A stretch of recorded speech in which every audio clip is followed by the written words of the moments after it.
AI engineer Atul Subhash की मौत के बाद हर किसी की जुबान पर एक ही बात है कि जल्द से जल्द अतुल को इंसाफ मिले और उसकी पत्नी समेत बाकी ससुराल वाले सलाखों के पीछे हो।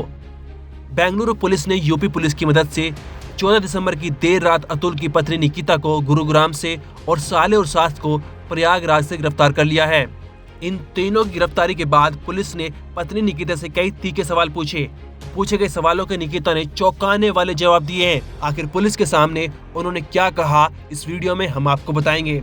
साथ ही अतुल ने अपनी मौत में 5 लोगों को जिम्मेदार बताया था, जिसमें इन तीनों के अलावा निकिता के चाचा सुशील सिंघानिया और जौनपुर की फैमिली कोर्ट की जज रीता कौशिक का नाम था। लेकिन चाचा और जज की गिरफ्तारी अभी तक नहीं हुई है। क्यों नहीं हुई है, इसके पीछे क्या वजह है, कहां पर ये फिलहाल दोनों हैं, इन सभी सवालों के जवाब आज हम आपको बताने वाले हैं। पुलिस ने निकिता, उसकी मां और भाई को तो गिरफ्तार कर लिया है, लेकिन चाचा सुशील अभी भी बाहर हैं। दरअसल इलाहाबाद हाई कोर्ट से चाचा सुशील को अग्रिम जमानत मिल गई है। उनके वकील ने तर्क दिया कि अतुल सुभाष की मौत के बाद सुशील सिंघानिया को मीडिया ट्रायल का सामना करना पड़ रहा है। वो 69 साल के बुजुर्ग आदमी हैं, उनको पुरानी बीमारी है। ऐसे में अतुल को मौत के लिए उकसाने का कोई सवाल ही नहीं उठता। इन सभी तर्क के आधार पर इलाहाबाद हाई कोर्ट ने उन्हें बाहरी जमानत दे दी है और वे गिरफ्तार होने से बच गए। हालांकि जब पुलिस उन्हें पूछताछ के लिए बुलाएगी तो उन्हें जाना पड़ेगा। वहीं जज रीता कौशिक को गिरफ्तार करने के लिए हाई कोर्ट की मंजूरी चाहिए, क्योंकि किसी जज को एक नॉर्मल एफआईआर के आधार पर गिरफ्तार नहीं किया जा सकता। अब आपको बताते कि बेंगलुरु पुलिस के तीखे सवालों का निकिता और उसके परिवार वालों ने क्या जवाब दिया।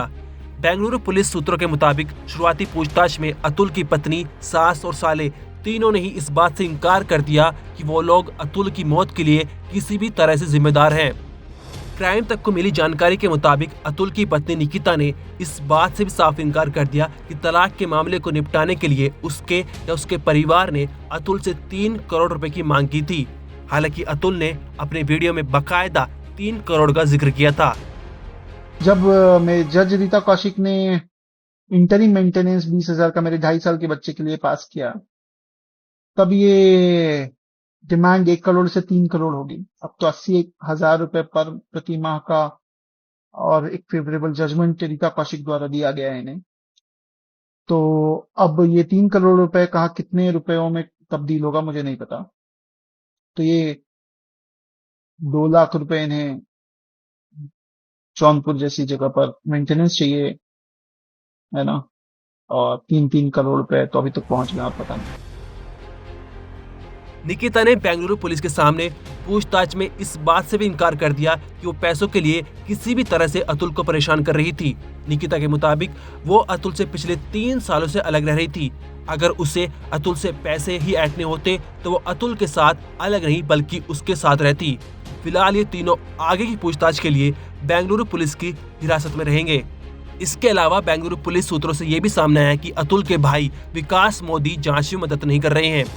उनके द्वारा केस दर्ज कराए जाने के बाद वो सबूत देने के लिए जांच अधिकारी के सामने पेश नहीं हुए हैं। उनको पूछताछ के लिए नोटिस जारी किया गया था। बेंगलुरु पुलिस को इस बात की पुष्टि करने के लिए सबूत जुटाने की जरूरत है कि अतुल के द्वारा लिखे गए आखिरी नोट की लिखावट अतुल सुभाष से मैच करती है कि नहीं। अतुल के भाई विकास को शिकायत में दर्ज आरोपों के समर्थन में सबूत देने होंगे, जिसमें लिखावट सत्यापन के लिए अतुल द्वारा लिखा गया पत्र भी शामिल है। अभी तक इकट्ठे किए गए सबूतों को विश्लेषण के लिए पहले ही फोरेंसिक साइंस लैबोरेटरी भेजा जा चुका है। हालांकि अतुल के परिवार वालों की ख्वाहिश भी यही है कि अतुल की आखिरी इच्छा पूरी हो और उसे इंसाफ मिले।